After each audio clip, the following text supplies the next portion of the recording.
Nah, oke anak-anak, kita lanjut lagi ya. Nah, kita akan lihat di selanjutnya ya. Tadi kita sudah membahas tentang ini. Nah, di sini salah satu hasil dari KMB yaitu adalah Belanda akan menyerahkan sepenuhnya kedaulatan kepada Republik Indonesia Serikat, yaitu pada akhir Desember 1949. Nah, kemudian di sini apakah Republik Indonesia Serikat itu atau yang disingkat dengan RIS? Ya, nah di sini ya anak-anak bisa buka bukunya itu halaman 142 ya. Nah, di sini Republik Indonesia Serikat itu adalah suatu negara federasi yang berdiri pada tanggal 27 Desember 1949 sebagai hasil kesepakatan tiga pihak dalam konferensi meja bundar itu tadi. Nah, Republik Indonesia Bijenkoms for Federal ya atau yang disingkat dengan BPO dan Belanda. Nah, Republik Indonesia Serikat memiliki konstitusi yaitu konstitusi RIS ya. Nah, piagam konstitusi RIS itu ditandatangani oleh pimpinan negara atau daerah dari 16 negara atau daerah bagian RIS. Nah, di sini ada 16 bagian ya.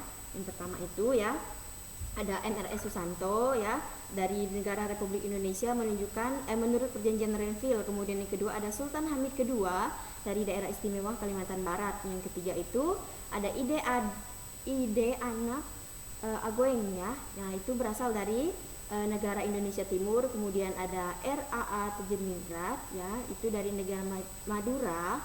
Kemudian ada Muhammad Hanafiah ya dari daerah Banjar. Kemudian ada Muhammad Yusuf Rasidi dari Bangka, ada KA Muhammad Yusuf dari Belitung. Kemudian ada Muhran bin Haji Ali dari Dayak Besar. Kemudian 9 ada Sucipto dari Jawa Tengah, ada Raden Sudarmo dari negara Jawa Timur, ada Jamani dari Kalimantan Tenggara, kemudian ada Susronenggoro yaitu dari Kalimantan Timur, kemudian ada Wiratmaja itu dari negara Pasundan, kemudian ada Raja Muhammad dari Riau, ada Abdul Malik dari negara Sumatera Selatan, kemudian yang terakhir itu adalah Raja Kalimansyah Sinaga yaitu dari negara Sumatera Timur ya. Nah, ini adalah beberapa pimpinan ya atau yang berasal dari 16 negara itu tadi dari bagian RIS ya atau Republik Indonesia Serikat ya. Nah, yang selanjutnya nah, di sini negara Republik Indonesia Serikat itu dibubarkan pada tanggal 17 Agustus 1950 saat MRS Asad melepaskan jabatan kepada Soekarno dan berdiri lah negara Kesatuan Republik Indonesia itu tadi. Nah, dengan adanya peristiwa KMB yaitu pengakuan kedaulatan Indonesia bahwa bangsa Indonesia telah melepas atau terlepas dari penjajahan tadi. Nah, di mana bangsa Indonesia telah benar-benar menjadi negara merdeka dan berdaulat. Nah, oleh karena itu Indonesia berhak menentukan nasib bangsanya sendiri tanpa campur tangan dan tanpa penindasan dari negara lain. Nah, hal inilah yang patut kita syukuri ya. Oke, yang selanjutnya. Nah, bersyukur kepada Tuhan itu atas karunia ya berupa bangsa dan negara Indonesia itu merupakan bentuk cinta tanah air. Nah, rasa syukur harus terus kita wujudkan dalam bentuk yang nyata ya oleh siapapun, kapanpun dan dimanapun kita berada. Jadi anak-anak kita harus tetap bersyukur ya bagaimanapun keadaan kita, kemudian dimanapun kita berada kita harus tetap mengucap syukur kepada Tuhan ya. Oke, yang selanjutnya, nah di sini ada lagu syukur ya, itu oleh Bapak Mutahara di sini ya. Anak-anak nanti bisa menyanyikan di rumah ya lagu syukur ini. Nah, di sini ada sudah Ibu tampilkan ya. Ini lagu-lagunya, lagu syukur. Nanti anak-anak bisa nyanyikan di rumah ya. Kita lewati saja ya yang ini. Nah, di sini ya, lagu syukur merupakan salah satu lagu wajib ya. Nah, lagu wajib adalah lagu yang dipelajari dalam rangka oleh siswa dalam rangka menanamkan rasa cinta tanah air, nah menghargai jasa pahlawan dan membakar semangat perjuangan agar selalu menyala-nyala. Nah, wajib untuk sebuah negara tentunya lagu yang mengungkapkan rasa patriotik, semangat perjuangan, semangat mencintai negara dan lagu yang mampu membawa identitas sebuah negara. Nah, ciri-ciri lagu wajib antara lain itu ada lirik lagu wajib itu bertujuan untuk menanamkan sikap cinta tanah air, kepahlawanan, nasionalisme, serta rela berkorban demi bangsa dan negara. Nah, biasanya ya anak-anak, lagu wajib ini menggunakan irama yang penuh semangat atau berirama himne ya. Nah, lagu-lagu wajib diajarkan, kemudian dipelajari dan dihayati dengan maksud dan tujuan yang terkandung di di dalamnya. Nah, syukur itu menunjukkan rasa terima kasih kita kepada bangsa Indonesia yang tulus atas karunia Tuhan memberikan tanah air Indonesia itu tadi. Nah, lagu ini dimaksudkan sebagai pengakuan rakyat Indonesia bahwa hanya disebabkan sebagai atau atas kebesaran Tuhan dan kemurahan hatinya saja. Nah, bangsa Indonesia itu diberikan bumi pertiwi ini. Maka ucapan syukur yang disembahkan kehadiratnya mesti senantiasa dilakukan oleh semua bangsa Indonesia, ya. Nah, yang selanjutnya ya. Nah, nilai yang sesuai dengan sikap dan jiwa pahlawan pada lagu syukur itu adalah yang pertama itu adalah rela berkorban, artinya kita bersedia dengan ikhlas memberikan waktu kita, memberikan tenaga kita, kemudian memberikan pikiran kita, hingga harta yang kita punya sekalipun untuk kepentingan bangsa dan negara kita. Nah, kemudian yang kedua itu cinta tanah air. Jadi kita harus cinta terhadap tanah air kita, yaitu bangsa Indonesia. Nah, rasa ini timbul dari dalam hati ketika kita masing-masing atau hati setiap orang.